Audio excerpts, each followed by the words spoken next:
The night she showed up, I had candles burning on the back porch. Not for her. I want to be clear about that. I'd gotten into the habit of sitting outside after dinner, just me, a glass of sweet tea, and whatever was left of the evening light. The candles were citronella, mostly. Mosquitoes in Cedar Falls get ambitious around June. But she didn't know that. She walked through the side gate, stopped when she saw the string lights I'd hung along the fence, and got this look on her face, like she'd made a wrong turn and ended up somewhere she wasn't expecting. That look, I'd been waiting 63 years to see it, though I didn't know that's what I'd been waiting for. My ex-wife's name was Sylvia. We were married for 22 years. I was 40 when we divorced, which sounds like a long time ago because it is. My daughter was 11. My son was 8, and I was a man who had just watched everything he thought was permanent get packed into a moving truck on a Tuesday. I'm not going to tell you the marriage was all bad. That wouldn't be true, and I'm too old to lie just to make a story neater. There were good years. There were barbecues and vacations to the lake, and a kitchen we remodeled ourselves over 2 weekends where everything went wrong and we laughed anyway. There was a version of us that worked. But somewhere around year 17, Sylvia decided I wasn't enough. I was working as an estimator for a mid-sized construction company. Decent salary, good benefits, reliable. I drove a 10-year-old Ford F-150 because it ran fine, and I didn't see the point of a car payment. We had a 3-bedroom house in a neighborhood where you could still hear kids playing outside after dinner. I thought we were doing well. She thought we were falling behind. The argument started small. Why weren't we taking the vacations her sister took? Why didn't I push for the management position that opened up? Why did I seem so content? She said the word like it was a diagnosis, when there was so much more we could be doing. I tried to explain that contentment was something I'd worked for, that my father had stressed himself into a heart attack at 57 chasing a version of success that kept moving every time he got close, that I wanted something different. She heard, I have no ambition. By year 20, she'd stopped arguing. Which, if you've been married, you know is worse. The divorce papers were filed 2 days after our daughter's 11th birthday party. I remember because there were still balloons in the living room when the process server knocked on the door. What happened in the divorce? I'll tell you plainly, because I think it matters for understanding what came later. Sylvia had been handling our finances for the last 4 years of the marriage. I was fine with that arrangement. She was better with spreadsheets than I was, and I trusted her. That was my mistake, though I didn't know it yet. When the lawyer started working through the assets, her attorney presented documents showing that a significant portion of our savings had been moved, gradually, over about 3 years, into an account I wasn't on. Money from my paychecks deposited into our joint account, then quietly redirected. By the time anyone looked, there was just over $40,000 that should have been considered marital assets sitting somewhere I couldn't touch. My attorney said we could fight it, said it would be long and expensive and hard to prove intent, and that by the time we finished, the legal fees might exceed what I'd recover. I had 2 kids watching their parents dismantle a family. I didn't want them watching their parents go to war for another 2 years after that, so I let it go. I signed the papers. I got every other weekend, alternating holidays, and a $1,200 monthly child support obligation. She got the house. I got a 2-bedroom apartment on the other side of town that smelled like the previous tenant's cigarettes, no matter how many times I repainted. And Sylvia got a story. That's the part I underestimated. I knew she was angry. Divorce does that, even when you're the one who wanted it. But I didn't understand how far the story would travel. She told it to her sister, who told it to their church group, who apparently discussed it at some length. She told it to the parents of kids our children went to school with. She told it at my son's baseball games, standing on the opposite side of the chain-link fence to whoever was standing nearby. The story, as best I pieced it together, I had been a deadweight. A man too comfortable with mediocrity to build anything real. She had carried the household, the finances, the social life, the emotional labor, everything, while I coasted. The divorce wasn't her fault. It was an act of self-preservation. I heard versions of this story for years. Second-hand, third-hand, occasionally from my own kids who were too young to know they were repeating something they'd absorbed. I never corrected it publicly, not once. My daughter asked me about it once when she was about 15, sat across from me at a diner booth and said quietly, as she wasn't sure she should be asking, Dad, is it true you just didn't try? I looked at her for a long moment. I said, "What do you think?" She thought about it. She said, "I don't know. That's why I'm asking." I told her I loved her, and that some questions about marriages were really questions for the two people who were in them. I told her she could always ask me anything, but that I wasn't going to say things about her mother that she'd have to carry. She nodded. I don't know if it was the right answer. I still don't know. Here is what I did instead of arguing.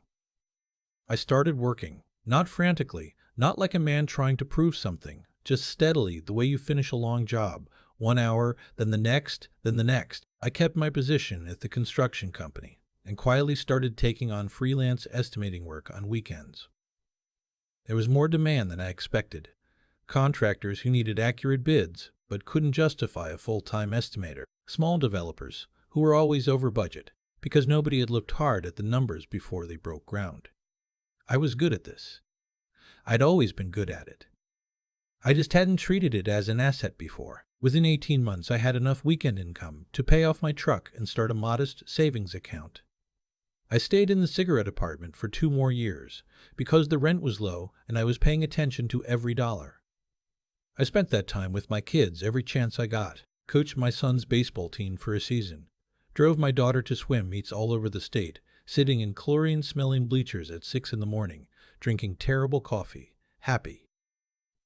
At 43, I left the construction company and went independent full-time, estimating and project consulting. Set my own hours, kept my overhead low, built a reputation the only way you can, by doing exactly what you said you'd do, every single time. By 47, I had a small office, 2 part-time assistants, a waiting list. I didn't talk about any of this, not loudly. I wasn't on social media. I didn't run into Sylvia's circle much. We'd moved in different directions after the divorce, which was fine by me. My world was my work, my kids, and a quiet life I'd built around things that actually mattered. At 51, I bought land, 20 acres outside Cedar Falls, mostly wooded, one end clearing out toward a creek. A friend called it scrubland and said I was crazy. I called it a 10-year project. He wasn't wrong that it needed work. Neither was I about the timeline. I spent those 10 years doing most of the labor myself, or hiring local tradespeople I knew from 20 years in construction. I drew the plans. I managed every phase. I knew what everything cost, and I paid cash for what I could. The house was finished when I was 61. It's not a mansion. I want you to understand that, because when I say it's a nice house, I don't mean it the way people do when they're bragging and softening it. It's a 4-bedroom craftsman on a creek, with a wraparound porch, a screened-in back patio, a kitchen I designed myself, with a 12-foot island and windows that look out into the trees. The lot has a creekside fire pit and a separate workshop building where I do woodworking on weekends. I built it for me. For the version of me who wanted something to show for 60 years of showing up. When my daughter got married at 33, a small ceremony at a winery about 40 minutes from here, she asked if we could use the house for the post-wedding gathering. She called it beautiful, and she meant it in the uncomplicated way that adult children sometimes look at their parents and see them clearly for the first time. I said, of course. She also, I found out later, extended an invitation to her mother. I didn't know Sylvia was coming until about an hour before she arrived. My daughter pulled me aside in the kitchen. Guests were already gathering on the back patio, and said gently, the way she'd learned to say things to me that she thought I might not want to hear. Mom reached out last week. She asked if she could come. I didn't want to make the day complicated, but I also didn't want to not tell you. She watched my face. I thought for a moment. I said, "It's your wedding. You can invite whoever you want." My daughter exhaled. Said, "You're sure?" "She'll behave," I said. "She's not 22 anymore. Neither am I." What I didn't say was that some part of me had been sitting with a quiet patience for 23 years and had just gotten a date. Sylvia arrived around 6:30. I saw her before she saw me. She came through the side gate, same as everyone else, and she stopped. She stopped in a way that is hard to describe unless you've seen it, that full-body pause when a person's expectations collide with something that doesn't fit.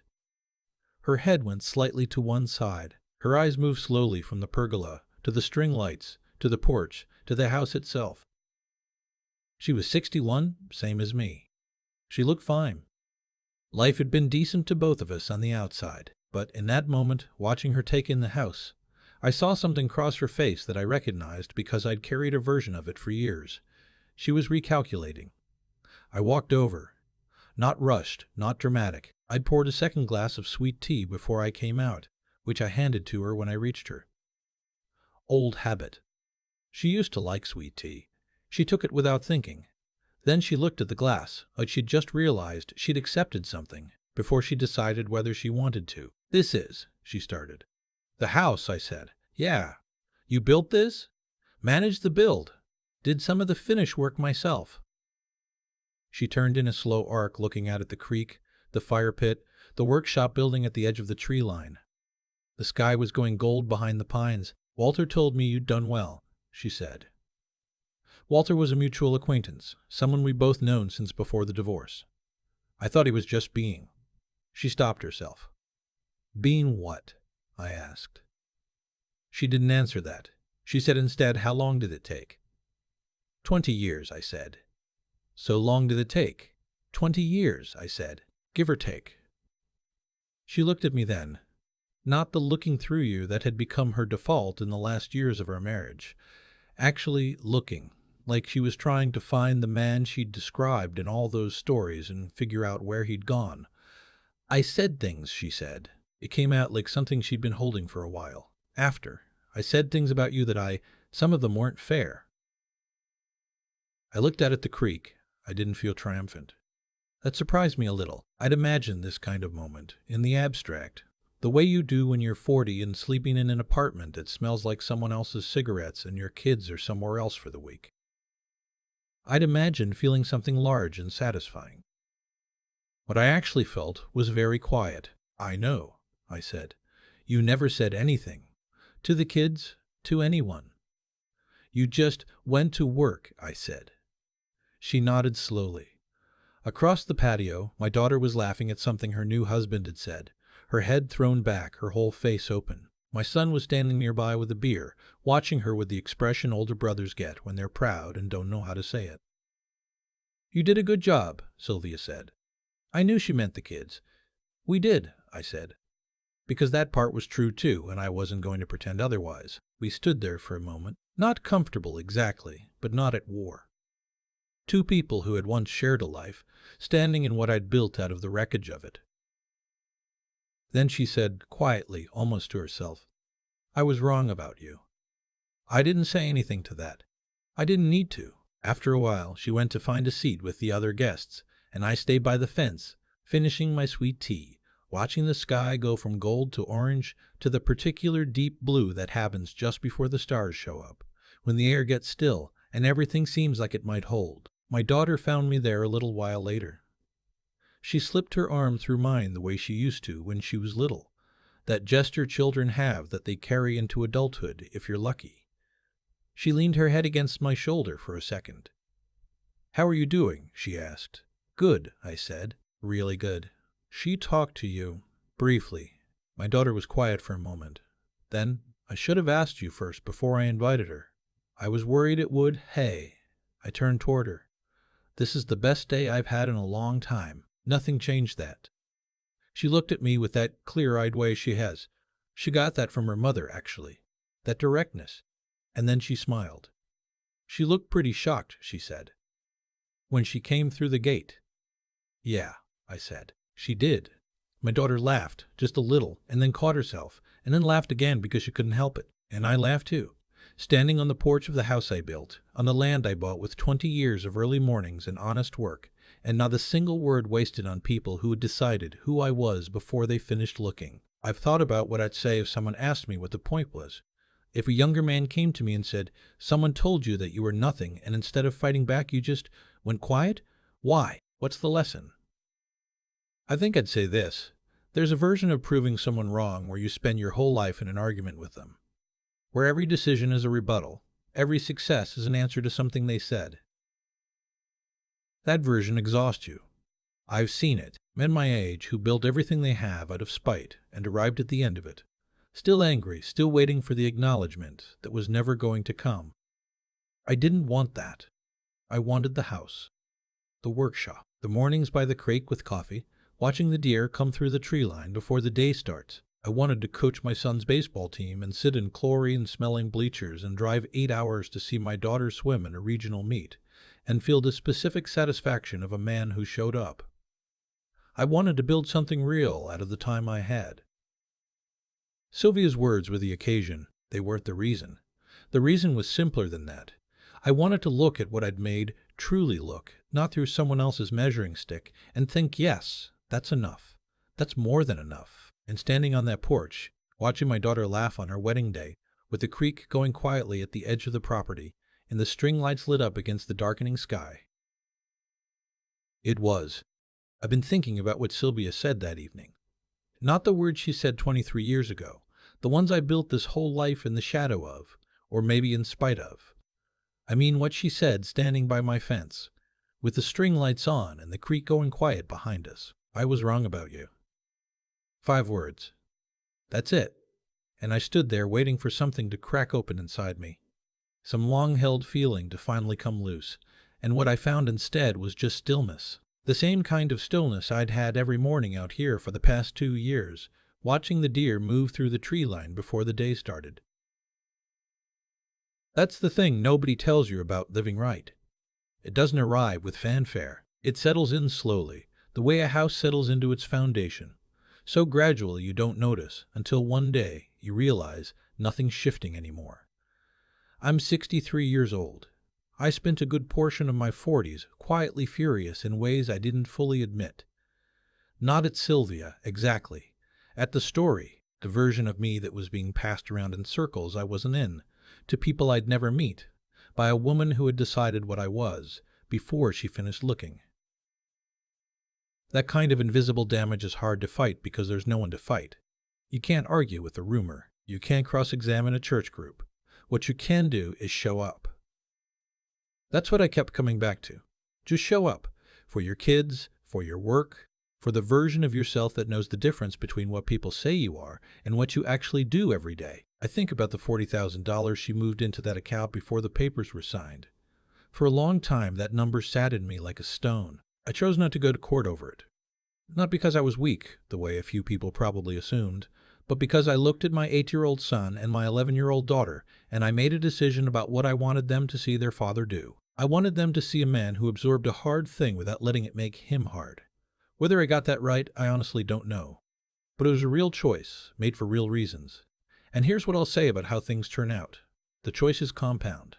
The good ones and the bad ones, both. Every morning you get up and do the honest work. That's another brick. Every time you hold your tongue when the easy thing would be to blow everything up. That's another brick. It takes years before the structure is visible. Years before anyone standing outside can see what you've been building. But you know. You always know. Ava leaning her head against my shoulder on that porch. That was 20 years of bricks. My son watching his sister laugh on her wedding day with that big brother expression he doesn't know how to hide. That was 20 years of bricks. The house, the land, the workshop, the creek. All of it was built one ordinary day at a time, by a man who stopped trying to win an argument and started trying to build a life. Sylvia got to walk through the gate and see what that looks like. I'm glad she did, not for the satisfaction of it, though I'd be lying if I said there was none, but because I think somewhere in her, on some level, she needed to finish the story too, and the story ended the way honest stories usually end. Not with drama, not with a verdict, just with the plain truth sitting there where everyone could see it. That's enough for me. At 63, standing on land I bought with my own hands, watching my daughter's wedding guests mill around in the light, I strung myself. That is genuinely, completely enough.